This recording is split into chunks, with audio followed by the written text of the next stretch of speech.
Olá, tudo bem contigo? Seja muito bem-vindo. Constantemente somos afligidos pelas tentações, fruto das nossas debilidades, dos nossos desejos e fraquezas. Quem nunca pecou, que atire a primeira pedra. Em Mateus capítulo 4, dos versos de 1 a 11, o próprio Filho de Deus enfrentou na pele a batalha contra as tentações. Nos versos de 1 a 2 está escrito: Então foi conduzido Jesus pelo Espírito ao deserto para ser tentado pelo diabo, e tendo jejuado 40 dias e 40 noites, depois teve fome. Antes de Jesus começar efetivamente o seu ministério terreno, ele foi conduzido pelo Espírito ao deserto para ser tentado e, mais do que isto, vencer o diabo. Neste episódio veremos alguns princípios basilares que nos ajudam a compreender a tentação na perspectiva do que Jesus precisou enfrentar logo no início de seu ministério, logo após o seu batismo. A história da tentação de Jesus no deserto nos revela em primeiro lugar, queridos. Escreve isso aí. Jesus foi tentado em 3 esferas que exemplificam a forma como Satanás trabalha na vida dos servos de Deus. Quando estudamos sobre batalha espiritual à luz das Escrituras, percebemos que o diabo usa um padrão meio que comum ao que se refere à tentação. É o modus operandi dele.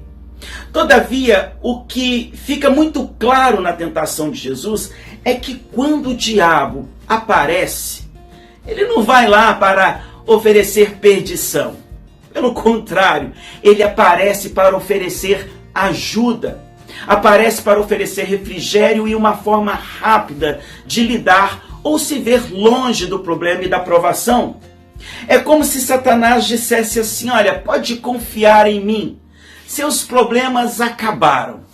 É interessante notar que João nos admoesta sobre estes 3 aspectos da tentação, e ele diz o seguinte, presta bem atenção: não ameis o mundo, nem o que no mundo há. Se alguém ama o mundo, o amor do Pai não está nele, porque tudo o que há no mundo, em primeiro lugar, a concupiscência da carne, em segundo, a concupiscência dos olhos, e em terceiro lugar, a soberba da vida não é do Pai, mas do mundo. Na verdade, a gente só ama aquilo que gosta.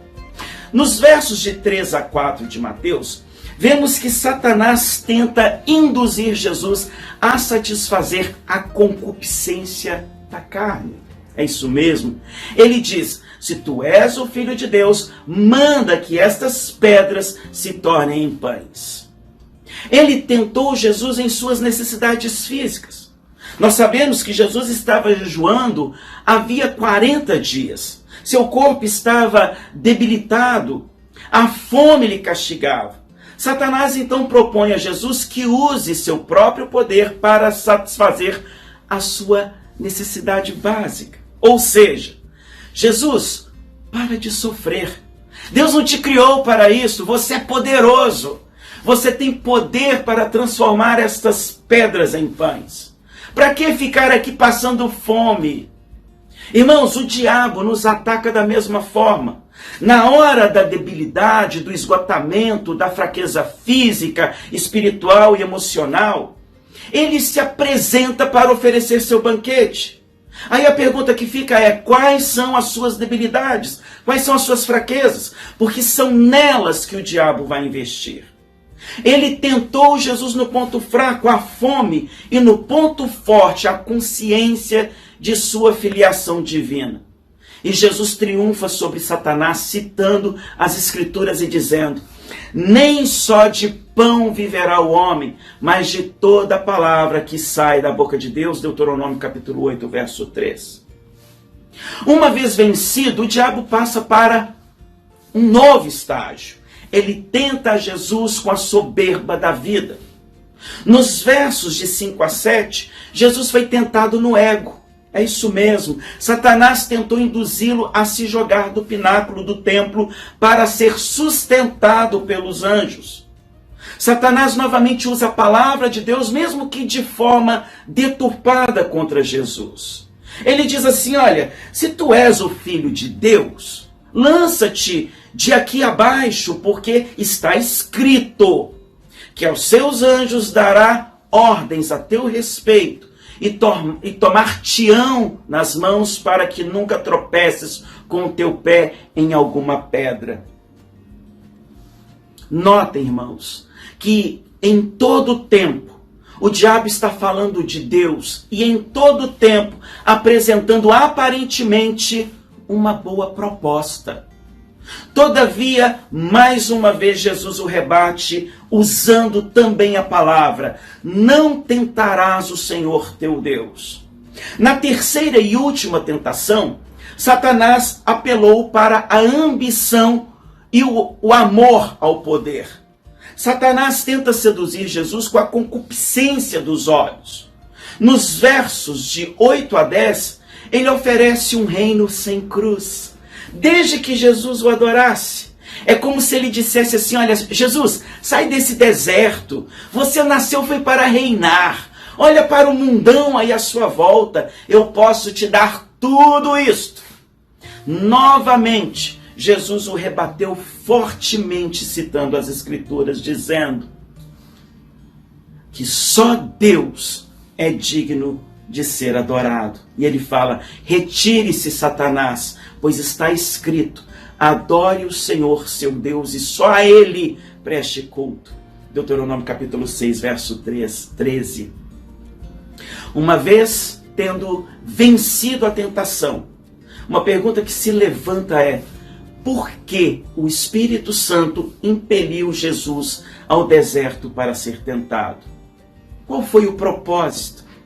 Creio que aqui, irmãos, encontramos a resposta não somente para as tentações que enfrentamos, mas também para as provações que vivemos.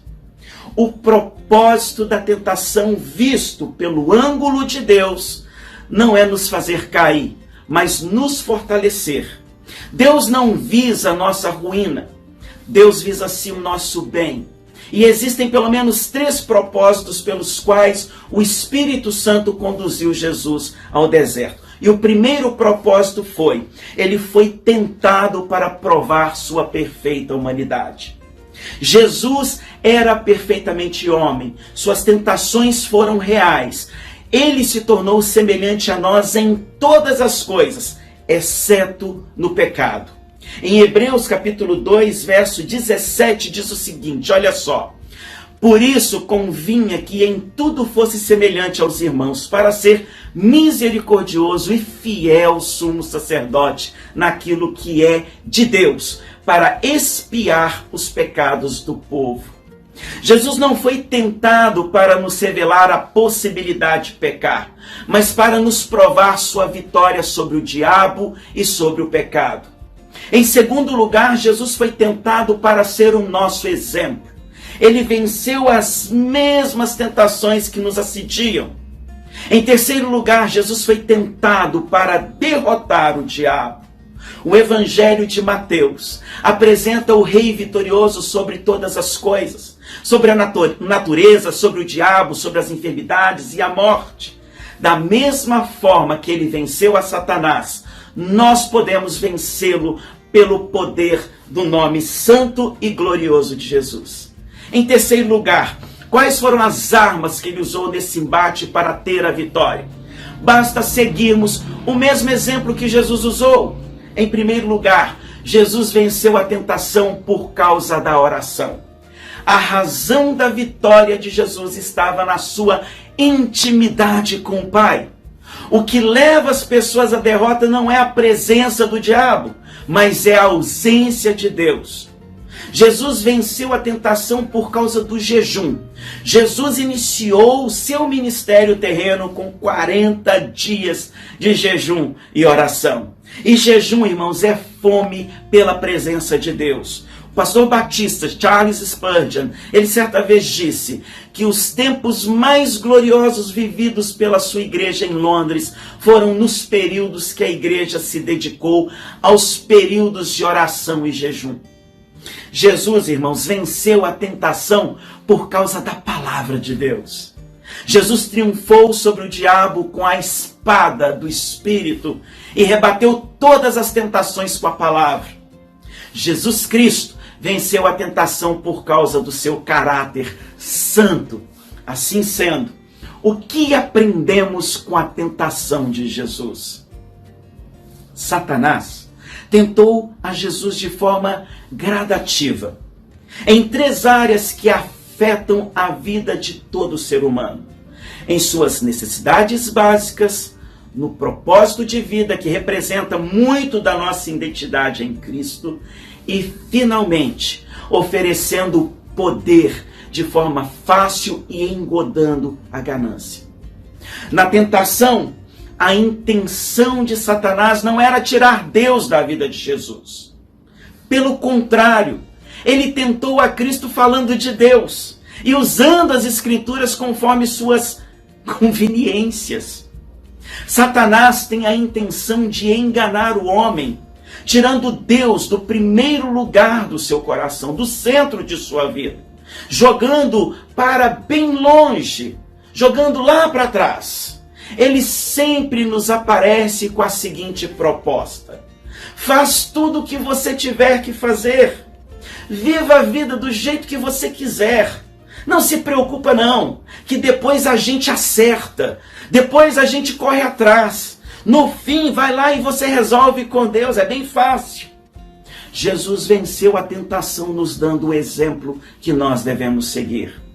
Na nossa vida, Deus vai à frente com o seu Espírito, habitando em nós, e com o sangue de Jesus, que nos purifica de todo o pecado. Firmados na palavra e na intimidade com Deus por meio da oração e do jejum. Tiago escreveu o seguinte: resisti o diabo e ele fugirá de vós. Aqui, irmãos, nós fechamos a mais um devocional. Meu anseio é que Deus te abençoe poderosamente. Um grande abraço e até o próximo.